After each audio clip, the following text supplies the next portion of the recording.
Happy XFL weekend, everybody. This is Owen from the Weekly Huddle, and we are going to today, in celebration of game day, this is being recorded the day before, but this will be posted at noon before the XFL game starts, so you have something to watch to kind of prep you for the day. We're going to build a four-leg parlay for the XFL Saturday and Sunday slate. This way I'll be able to just sit here and talk about the games and who I think is going to win, what I think is going to happen in the games, highlight what I think might be some good storylines, and try to predict how the games are going to go. I'll also give you guys a little bit of betting advice. I'm not going to be able to put the bet in live in front of you on the video. I'm not logged in. I wouldn't show my logged in account on a video, but I will put my money where my mouth is, and I'll put money on this parlay that I'm going to show in front of you, and then you'll see if I've lost or won some money. So the first game we're going to get to is going to be the Vegas Vipers at the Arlington Renegades. I'm actually not going to touch the spread on either or the money line. What I'm actually going to do is I'm going to take the under 36.5 points here. The Vipers have a good quarterback wide receiver combo with Luis Perez and Martavis Bryant.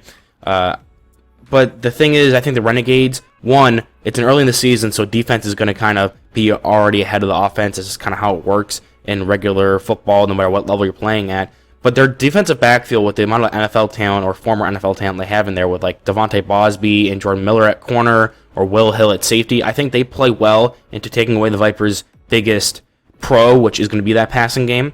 And the Renegades are going to want to establish the run since their quarterback's kind of lacking. I don't really like their weapons either on the outside.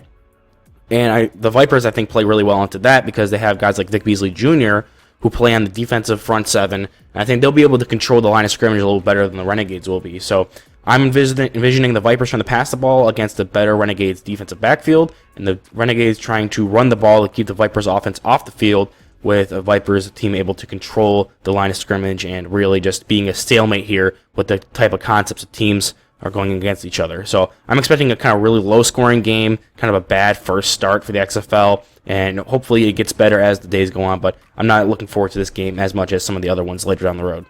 Up next, it's going to be the Orlando Guardians at my team for this XFL season, the Houston Roughnecks.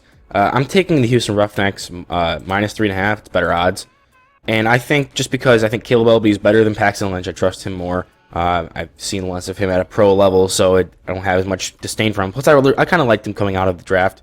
I had him a seventh round grade, and he can really run a good RPO system. You have the coaching advantage here for the Houston with Wade Phillips being, a super experienced head coach in the NFL, let alone other leagues like this. I also believe that the Max Borghi, another guy who I was kind of higher on, I didn't think he'd be undrafted. I thought he had a draftable grade. Running back out of Washington State.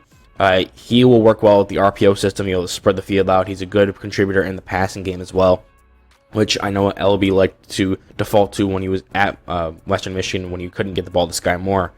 So I think this will be a good combination for them. Wade Phillips is going to be able to run a good game. He's a good defensive coach.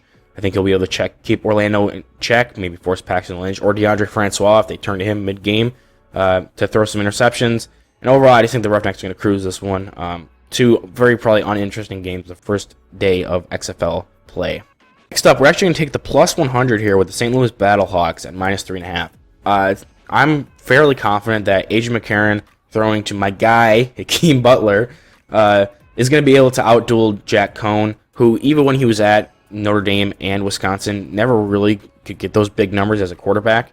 And I just overall think the offense is definitely swinging towards St. Louis. I don't know why it's plus 100 here from the minus 3.5. Maybe the odds makers know something I don't. But I just think overall their offense is probably going to be more stacked up against the Brahmas. And even if it's in a shootout, I think that the Battlehawks will be able to take this one. This is the one I have the most excitement for because I think it might be the most entertaining of the four games. Just because of how the teams are constructed.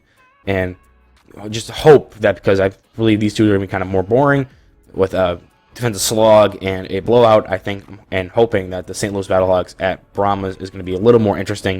And it might be even a little bit of a shootout just because NFL quarterback with AJ McCarron, Jack Cohn, I don't know how much he's going to be able to do in his first professional football start, but I also liked him a little bit. He was in the same range as Caleb Elby.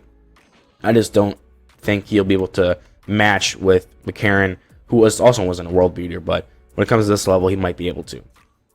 And for our final game here, I'm going to take the money line on DC Defenders. I know that's a plus 105. Again, we're going back to the pluses, but I think Abram Smith I wasn't the biggest fan of him in college, but as a sub NFL professional football player, I think he can be physically dominant. I just didn't think he had like the high end athleticism or like wiggle or anything like that to really make it in the NFL. But Abram Smith as an XFL player, I think he'll be able to dominate this league. He might be my favorite to win the MVP this year. I know there's a lot of buzz around Travis Bryant, Josh Gordon. I think Abram Smith's going to be able to control the ground. I believe Josh Gordon's on the Seattle Sea Dragons. He's not going to be able to see. They're going to try to limit the amount of field time he's going to see just by controlling the clock.